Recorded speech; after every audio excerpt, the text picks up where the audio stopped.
Alright everyone, and welcome back to our MotoGP 15 career. As you can see, we are where we were last time in Brno, and actually doing a post-weekend test then to try out some new parts and hopefully upgrade some bits of our bike. And we actually passed the target time, I think, only on our second lap there. So yeah, got some nice data packs there then as we head into the weekend coming now then, which is the British Grand Prix at Silverstone, and hopefully we can get a strong result in front of the home crowd. Obviously Danny Kent has sort of been stealing all the thunder really so far in terms of British glory in this series, and he's got a pretty good lead in the championship at his stage, having won most of the races so far, I think, because we're actually at round 12 I believe, because it's just completely messed up now, the thing at the top there. Not with these in-season tests and that, but heading to Silverstone then, and let's get the weekend underway then, and hopefully it'll be a successful one. Obviously we got the win in Indianapolis, so we'll be hoping we can do that again this time and hopefully get a decent qualifying this time, because that's what really hurt us in Brno. But we're now going to head then into qualifying. Welcome to the UK. We're at Silverstone, the home of British motorsport.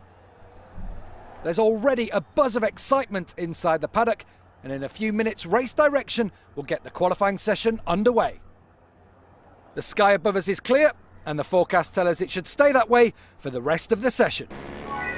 So here we are then on our first lap, and luckily no rain in sight for once in the UK, but coming to the end of our first lap then, it wasn't that great to actually went a little bit wide in left field, and round the final corner then we actually went 8th for that, then got another data pack. But not really on the pace at this stage, but a couple of laps later we do make a little improvement. We improved by a couple of tenths and got up to 10th there, still a second off the pace, so it took until near the end of the session to actually get a decent time, and you can see we've got 3 red sectors so far, so we should be on for a really quick time here, hopefully pole position. And of course we've got the home support here backing us here then as we come to this final corner now, Woodcut, which is almost a proper corner on a bike. But to the line now then, what is it going to be? It looks like it's going to be quick enough, and we have taken pole position by over a second, would you believe, from Danny Kent in second. So it's Brits 1 and 2 then on the grid for the British Grand Prix at Silverstone, and the crowd must be loving that. I can only imagine how BT Sport would react to that. I mean, I think they'd have to get someone in there with defibrillators, whatever they're called. But there's the rest of the grid then, and we are now going to go to the race. Hello to all our viewers, and thanks for tuning in. We're here in England at the Silverstone circuit, where the 12th Moto3 World Championship race is about to begin. The weather is fine and the temperature is perfect for racing, so we're just waiting to find out which riders have opted for hard tyres and which have gone for the soft. So there is the grid then, and here we are then, the 2 Brits, 1 and 2, us and then Danny Kent, obviously Oliveira there on the inside of the front row. He'll be looking to spoil the British party then today. Also saw John McPhee there in the middle of the pack, just inside the top 15 I think he was. And certainly a lot of hope then for a British winner then today. And here we are then on the grid, on nice British livery here then, and lights coming on now. And away we go at Silverstone. It looks like Danny Kent's got a better start than us then. Looks like Oliveira had a decent getaway as well then, but it's going to be Danny Kent then who leads towards turn 1. We're actually back down to 3rd then. Oliveira gets ahead of us as Brad Binder's crashed behind then, it looks like, on one of the Red Bull KTMs. And we're in 3rd place then as we head towards Maggots for the first time in this race. It looks like Oliveira's actually overtaken Kent then. Kent actually goes that wide, Oliveira pushing him out a little bit there. We've actually gone to the side of Oliveira as well a bit. Oh, we've hit him again there, and he's gone down this time, so it's sort of our fault there a little bit. But whereas Danny Kent gone, there's a Leopard bike behind us, but it's number 7 of Efren Vazquez then.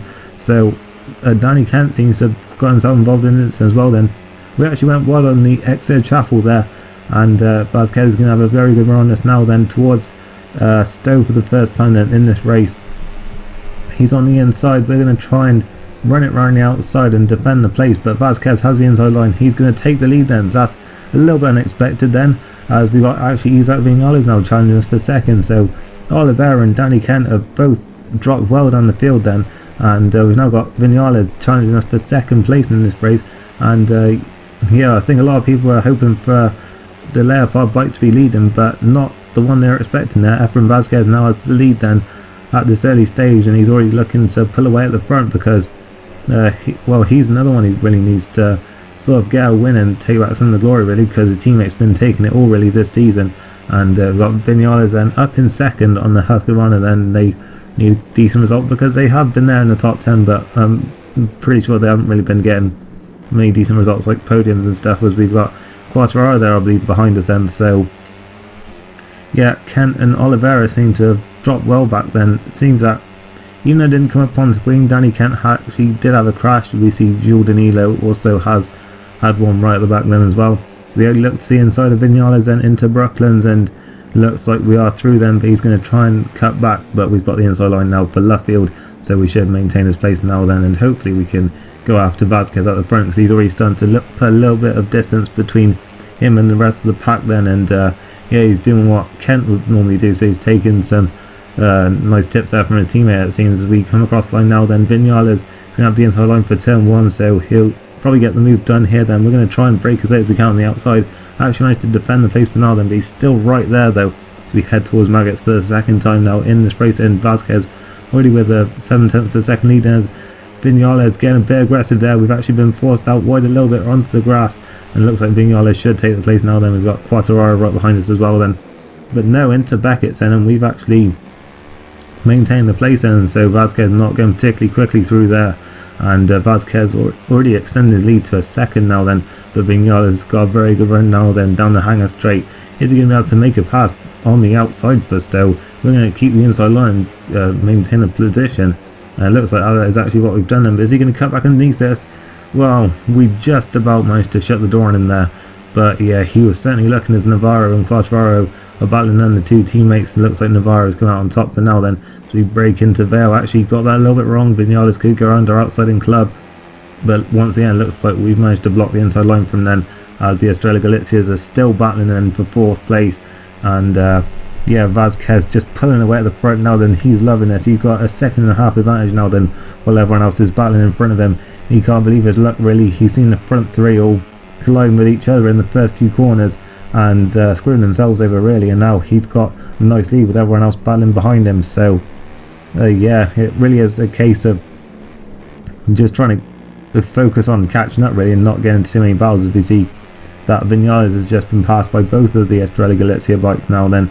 So yeah, they're going to move on now then, it seems.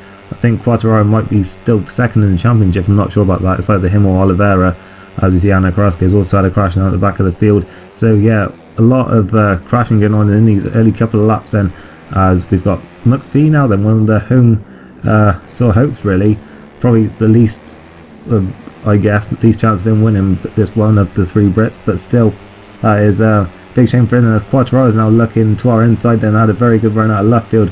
We actually got the line all wrong really for that corner, and now Quartararo is right alongside us then on the inside for turn 1. He should get the move done, and maybe his teammate will follow him through as well. We've actually been pushed out a little bit then, trying to get an inside line there, and Navarro has now got a good run, and in fact he may even get a good run towards his teammate and towards Maggots now then. We're going to try and cut back on the apex. Navarro actually has run wide, and Quartararo didn't get the best line, and we have taken back both those positions then, and yeah, back up second place now then. And Quartararo should get a good run here, because we haven't had the best line on the exit of Beckett's and then Chaffel. And yeah, Quartararo straight back past us, and can we get a slipstream towards Stowe then? He looked like he was going to maintain the inside line there, but it looks like he's moving back across a little bit and getting back into the slipstream. And can we sneak at the inside here? Then it's going to be tight, but Quartararo maintained the place, and then Navarro almost wiped us out there. It's only a little bit of a slide from us there, and it looks like Navarro's up into 3rd place then. So both Estrella Galicia bikes on the podium at this stage then. Still half the race to go though, or should I say, can you believe half the race has gone already, as we actually give Navarro a little bit of a push out wide there, but still couldn't take the place off him then. And yeah, coming out onto the F1 pit straight now then, just a 1/10 of a second. There's the gap then. Vinales has dropped to 0.4 back now then. Doesn't seem to have quite the pace on that Husqvarna then, as it is I believe a Honda 123 now then. Of course we're on the KTM in 4th. Next KTM I believe there is Karl Haneker in 6th place, overtaking Alexi Masbou. And yeah, Vinales actually got close to us there in Farm, I think that might be, I'm not sure, I'm not really good with these new corner names. But yeah, coming out of this well, I think it's pretty much a flat out left-handed there, then on to the Wellington straight, and yeah, we're in the slipstream with Navarro then. Can we get a look on the brakes and on the inside line for Brooklands? Well, we actually got that all wrong and then went into the back of him.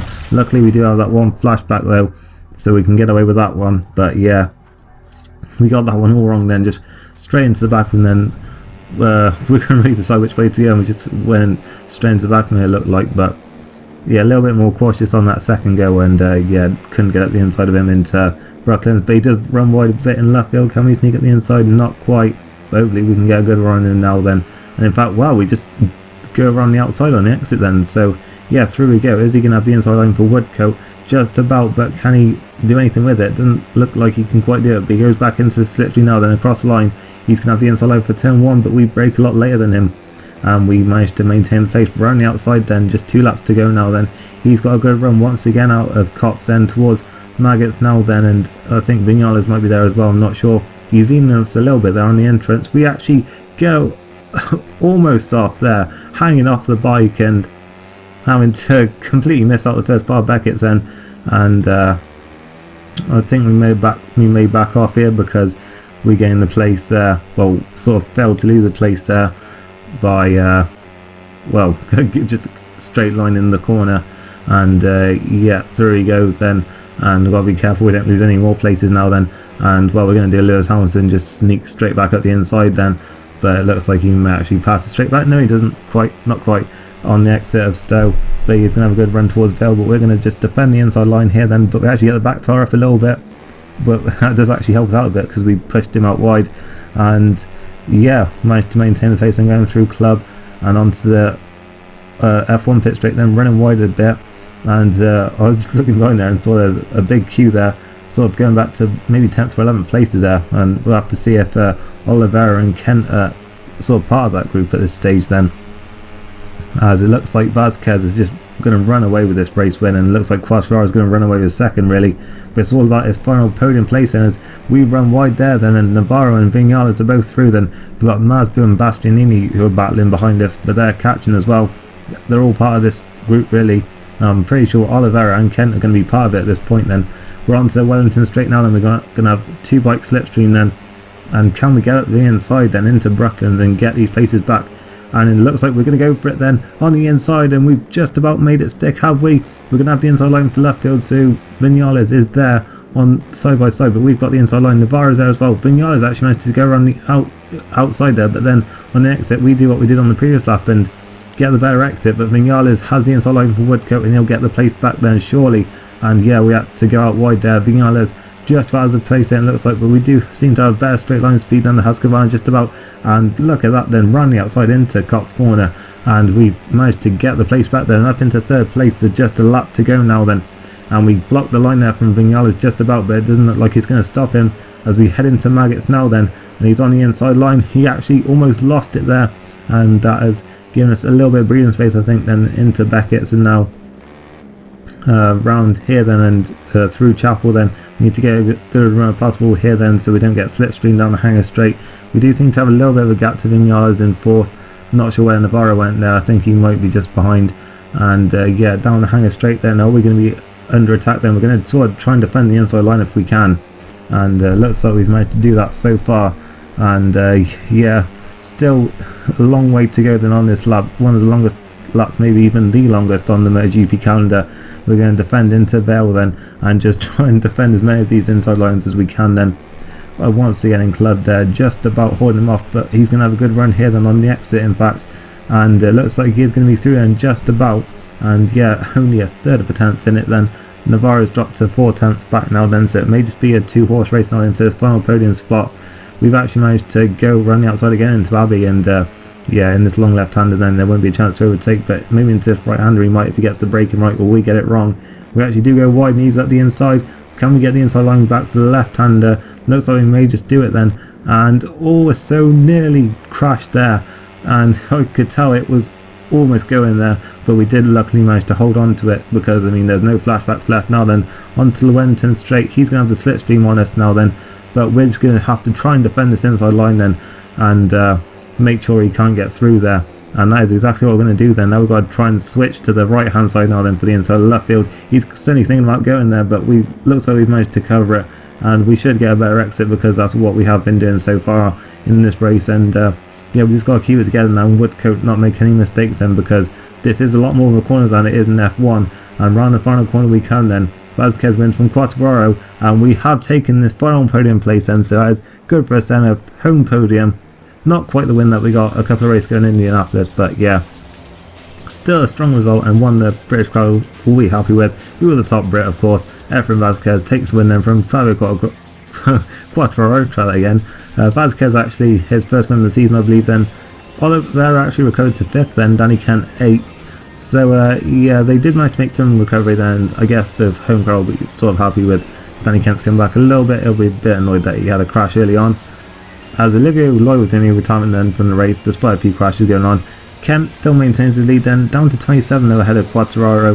Vázquez gains a place then from that win. Today he's up to 4th. Viñales with that 4th place overtakes Binder. We actually overtake Bastianini then back into the top 10 now then, and yeah, I'm not sure if we were in the top 10 before, I can't remember now. And yeah, just 1 point ahead of Bastianini then, and 22 ahead of our other Brit then, John McPhee. A lot of riders still not scoring points, and a few changes further down now on count back, I'm guessing. In the constructors then, Honda with yet another win, go 73 points clear then of KTM. Husqvarna got a decent result today, but they stay 3rd, and Mahindra still well down the bottom there with just 26 points. Most of those were from us, of course. But yeah, if you did enjoy this race, it was a very exciting race, I thought, and if you do agree, then a like would be appreciated. And of course, any comments with what you thought or any feedback would be appreciated as well. See you next time then for the San Marino Grand Prix at Mazzano. Thank you for watching, and goodbye.